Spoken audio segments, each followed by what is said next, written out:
आगामी चारधाम यात्रा को लेकर हरित यात्रा बनाने को लेकर तैयारियां पूरी कर ली गई हैं, जिसमें एक कदम इलेक्ट्रिक वाहनों को लेकर भी उठाया गया है, जिसके लिए चारधाम यात्रा के रूटों पर चार्जिंग पॉइंट भी तैयार किए जा रहे हैं। पूरी जानकारी देते हुए देहरादून के आरटीओ सुनील शर्मा ने बताया है कि परिवहन विभाग के लिए हरित चारधाम यात्रा का मतलब है कि चारधाम यात्रा में ज़्यादा से ज़्यादा ई व्हीकल इस्तेमाल किए जाएं।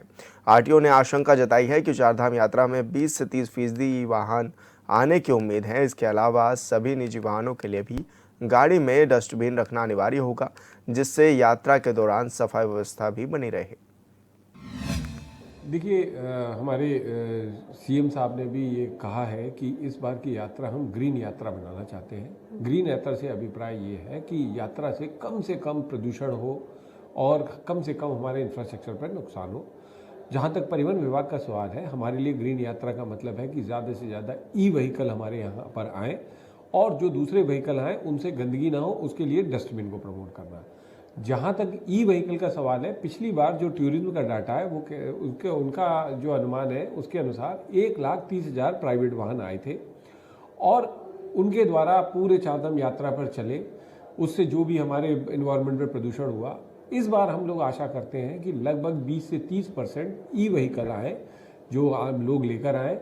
उनको चार्जिंग करने के लिए हमारे पास पूरा एक चार्जिंग इंफ्रास्ट्रक्चर डेवलप हो चुका है। ऐसे 36 स्थान हैं जहां पर लाइव चार्जिंग स्टेशंस उपलब्ध हैं। इन चार्जिंग स्टेशंस पर हमारे पास फास्ट चार्जिंग गन्स हैं, जिसमें 45 से 60 मिनट के अंदर गाड़ी को रिचार्ज किया जा सकता है। जहां तक इनकी लोकेशन का सवाल है, तो ये चारधाम यात्रा रूट जो कि हरिद्वार या रुड़की से शुरू होता है, हमारे चार्जिंग स्टेशन में भी रुड़की में भी हैं, हरिद्वार में भी हैं, ऋषिकेश में भी हैं, फिर टिहरी के अंदर, उत्तरकाशी में, फिर ऊपर रुद्रप्रयाग, कर्णप्रयाग, हर जगह हमारे चार्जिंग स्टेशन है।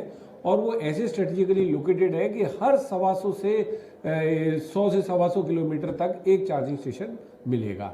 और जहाँ तक इनको चार्जिंग स्टेशन कराने के स्थानों का सवाल है, वो हम लोगों ने जीएमवीएन के गेस्ट हाउसों में कर रखा है, जहाँ पर कि पर्याप्त तरीके से स्थान है जहाँ गाड़ी को पार्क किया जा सकता है। साथ में चार्जिंग करते वक्त जो हमारे लोग हैं वो वहाँ पर विश्राम भी कर सकते हैं।